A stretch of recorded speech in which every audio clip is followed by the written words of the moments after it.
شفت السنة اللي ولدت أنت فيها ترى لها تأثير عليك إلى أن تموت. يعني أنت نظرتك للسنين هذه إن أنا ولدت في السنة هذه فقط. نظرة علماء الاجتماع شيء آخر تماما، يقول لك إن أنت ولدت في السنة هذه، الأحداث التي صاحبت ووقعت في تلك السنة تؤثر عليك وتؤثر على شخصيتك وتصرفاتك. لكم أمثلة من التاريخ الحديث، يقول لك في شيء اسمه The Silent Generation، الجيل الصامت اللي ولد عام 1929، جيل الطفرة الاقتصادية العظيمة. الناس اللي ولدوا في السنة هذه نشأت معهم أفكار الادخار، نشأت معهم أنهم يمسكون الأموال، لأنهم ولدوا في ظروف اقتصادية صعبة جدا أثرت عليهم، ولو لم يكونوا يدركوا هذا الشيء وقتها. لكن ترى الإنسان ابن بيئته حتى قبل أن يدرك. يعني على سبيل المثال، الناس الذين ولدوا في عام 1945 الحرب العالمية الثانية، ذولي ناس نشأت معهم أشبه بخوف من الصراعات، نشأت معهم نتيجة عكسية، صلابة نفسية. شخص ينشأ في بيئة صعبة جدا ولد عليه عدم الهشاشة النفسية والقوة النفسية والصلابة. على سبيل المثال للجيل زد، تكلمنا عن كتاب الهشاشة النفسية. شوف الناس ذولي اللي ولدوا في بيئة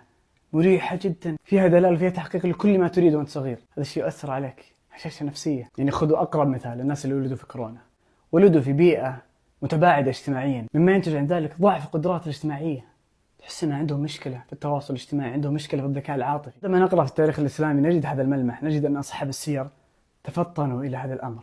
فعندما يحكون عن سيرة أعظم البشرية الرسول عليه الصلاة والسلام، يقول لك ولد عام الفيل 571 ميلادي.